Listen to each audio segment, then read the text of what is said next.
porque a gente teve uma mudança bem clara quando a gente passou da TV a cabo para um plano de assinatura do Netflix. Eu lembro assim, ó, claramente de pensar que a gente só assinava TV a cabo lá em casa por causa da minha avó, que ela não sabia usar Netflix. E ela acabou aprendendo, sabe? Porque tem na TV hoje em dia e é tudo integrado, então não faz diferença nenhuma tu botar no catálogo da Netflix ou tu passar por um canal lá. Eu ainda acho que o futuro vai ser a TV voltar, porque as pessoas hoje em dia não sabem o que elas querem ver, elas são muito empurradas, então eu acho que vai daqui a pouco ter uma situação na Netflix com programações, tipo TV mesmo. Tem um canal infantil na Netflix que ele tem um horário de programação, ele vai lá, e se tu não gostar, beleza, tu pode pular, ver outra coisa, enfim, não vai ser restrito nem nada, mas a gente recebe conteúdo e ele é empurrado pra gente, a gente só aceita, sabe, o que tá disponível, que eu acho que daqui a uns anos a gente vai estar consumindo qualquer coisa. E essa foi a maior revolução tecnológica nos últimos 10 anos, que foi como a gente consome mídia. E isso, na verdade, pra mim é uma loucura, né, porque a gente só consome, não tem muita escolha, é o que tem. Hello, I'm Peppa Pig.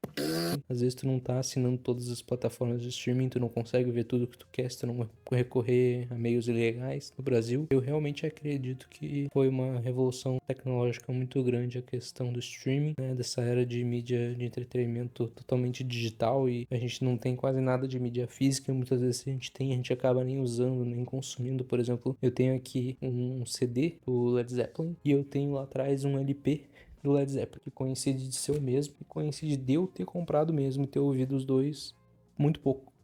Realmente muito pouco, porque se eu quiser ouvir isso aqui, eu tenho no meu celular. Claro, não vai ter o encartezinho, não vai ter o CDzinho bonitinho, não vou poder botar na minha parede. Mas, se eu quiser, eu só coloco no meu celular, é capaz de reproduzir a mídia que tu quiser hoje em dia. Se tu tiver acesso, se tu puder pagar, ou se tu quiser consumir com anúncio, tanto faz, sabe? Hoje em dia as coisas são muito facilitadas e a gente acaba consumindo entretenimento, esse tipo de coisa, sem nem pensar o que a gente tá vendo, ou às vezes sem nem ter muita escolha, sabe? Aquela falsa impressão de escolha. Por exemplo, eu queria ver Senhor dos Anéis, mas eu não assino, acho que é o HBO. Eu não assino o HBO, só assino a Netflix ultimamente. E não tem na Netflix. Se eu quiser ver o Senhor dos Anéis de novo, pela 14ª vez, eu vou ter que ir lá na minha mãe pegar o DVD ou baixar na internet. Eu tenho a mídia física, mas eu não tenho como reproduzir. Eu não tenho um aparelho DVD ainda. Ah, beleza, eu podia ter num HD, eu podia ter num SSD, eu podia ter no meu PC ali baixado. Mas acaba que eu nunca fico com nada, assim. Às vezes eu perco, por exemplo, quando eu troco de celular, dá pra ver aqui. E aí a mídia tá aqui dentro e às vezes não é um trabalho, tu não consegue se recuperar, tu esqueceu de fazer backup.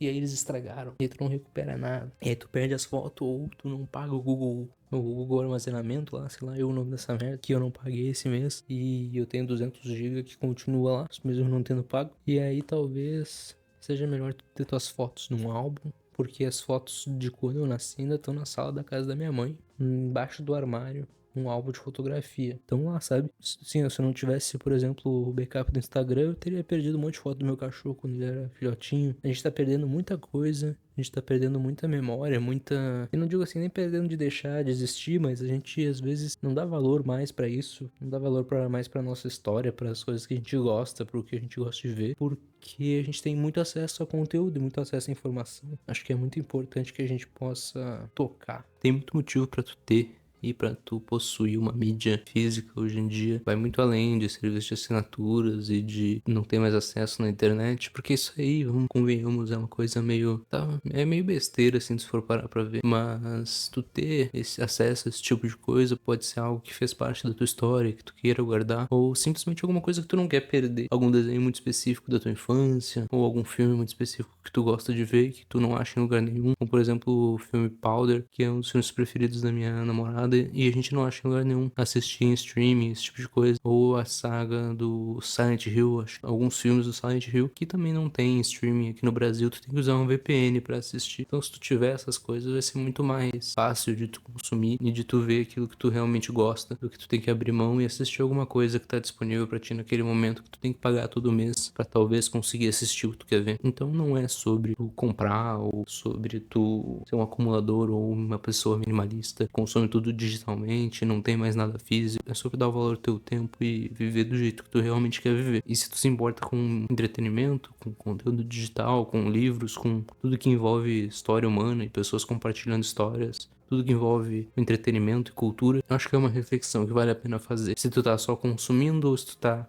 realmente assistindo aquilo que tu quer assistir. Então acho que a gente tem que aprender e fazer essa revolução tecnológica. Na verdade não é voltar ao passado e continuar consumindo mídia física e acumulando coisa. Eu vou fazer isso, vou continuar comprando mídia física e a partir de agora eu vou inclusive montar uma biblioteca de DVDs e uma videoteca. Isso é importante também, mas o mais importante é a gente compartilhar e continuar compartilhando as coisas e criando coisas novas, disponibilizar aquilo que a gente já tem para que outras pessoas possam conhecer também, para que a gente possa, por exemplo, ter uma biblioteca pública de filmes ou de séries, disponibilize o conhecimento que a gente possa emprestar uma obra, por exemplo, porque seria muito mais fácil emprestar, apesar de não ser tão cômodo, como tu alugar do Google, por exemplo, ou tu alugar do YouTube, algum filme ou o próprio streaming, mas, por exemplo, um livro, esse tipo de coisa, são coisas que estão cada vez mais obsoletas e menos acessíveis. A gente possa passar isso pra frente de alguma maneira e usar a internet pra isso, né? Usar esse conteúdo massificado que a gente vê por aí, esses feeds que não acabam mais, esse tipo de coisa, e tentar consumir as coisas de uma maneira mais consciente. Mesma coisa que seria dito pra uma bebida alcoólica ou às vezes pra alguma substância alucinógena, sabe? E consumir com cuidado. Claro, isso pode parecer muita besteira quando tu tá falando de alguma mídia, mas na verdade não, né? Às vezes tu nem escolhe o que tu tá consumindo e acaba indo no automático e quando vê já foi, teu tempo não volta mais. Mas quando eu digo que teve uma revolução no acesso ao entretenimento e como a gente consome as coisas, eu não tô falando só do streaming, ou isso foi o que mudou, que a gente agora consegue ver as coisas online, sem precisar comprar, sem precisar ter a mídia física. Não é só isso. Porque, na verdade, se tu for parar pra pensar, o próprio YouTube, tu não teria um DVD desse vídeo, ou do teu vídeo preferido do YouTube, acredito eu, porque não é uma mídia que foi feita pra ser consumida desse jeito. A gente acompanha muito mais criação de pessoas e dia a dia das pessoas, e não se trata só de filmes, séries e conteúdos rápidos do gênero, mas sim de toda uma indústria nova ou de toda uma percepção nova da realidade, da criação de conteúdo, de entretenimento. Mudou completamente a forma que a gente vê o mundo, impactou profundamente tudo que a gente tem, tudo que a gente compra, tudo que a gente faz, tudo que a gente come. Então, parar pra pensar, nem todo mundo consome mais filmes ou tem tempo de ver filmes do jeito que se via antigamente, porque a gente tem tanta forma de conteúdo e que são bons de ver, na verdade, que são interessantes de acompanhar, esse tipo de coisa, que às vezes nem chegam na gente, então o conteúdo que a gente consome acaba sendo muito passageiro. E se tem gente com plano mensal de iPhone, sabe, parece que não tá certo isso, mas eu não sei se é só eu que acho que tá errado ou se isso é simplesmente uma questão de acessibilidade, uma questão de comodidade, uma questão que deixa as coisas mais fáceis pro ser humano. Ou se a gente tá indo pra um caminho totalmente diferente, que vai ser comum tu ter que pagar pra ter as coisas mais triviais todo mês e para ter acesso às coisas mais triviais como cultura e conhecimento todo mês, sem ter um excesso de informação atirada na tua cara. Eu realmente não sei dizer. Quem é que não quer pagar o preço de um hambúrguer pra ver um mês de conteúdo? E na real parece uma loucura, um surto coletivo isso tudo. Essa forma que a gente vê conteúdo e que a gente consome as coisas. Parece uma insanidade, mas... E parece realmente que vale a pena, porque quem é que não quer pagar o preço de um hambúrguer pra ver um mês de conteúdo ou escutar qualquer música? Ou ter acesso a, sei lá, algum software, alguma coisa assim. Mas, por outro lado, isso parece insanidade, né? Parece que a gente tem que provar todo mês que a gente tem as condições financeiras para continuar vivendo e continuar aproveitando esse tipo de coisa. Parece que a gente não pode mais comprar alguma coisa e possuir essa coisa. Não é nem que seja proibido, mas parece que não é mais convencional, sabe? Não é mais algo que se faça realmente. E isso se estende para tudo atualmente. Não é mais tão fácil comprar um software, por exemplo, até o Photoshop, que é uma ferramenta de trabalho, tem um plano de assinatura, tu não consegue mais comprar ele, tu tem que pagar todo mês e continuar provando que tu pode pagar ele mensalmente. E às vezes é uma coisa que não é tão acessível, sabe?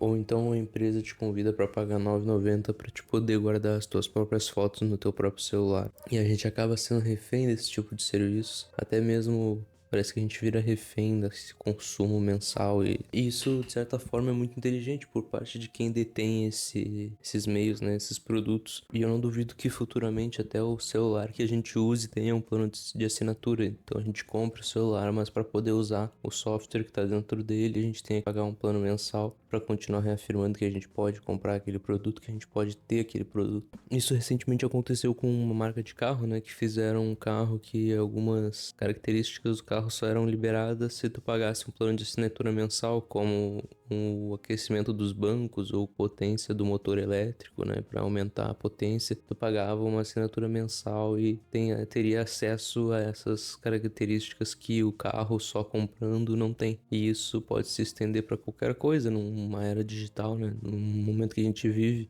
E realmente isso para mim parece ser uma insanidade. Parece ser algo de uma distopia leve, alguma coisa assim. Porque se tu for parar pra pensar, com certeza algumas pessoas devem achar isso normal. E é por isso que eu acho que a forma de consumir conteúdo foi uma das maiores revoluções tecnológicas que influenciaram bastante nos nossos meios de consumo atuais e vão continuar influenciando daqui pra frente.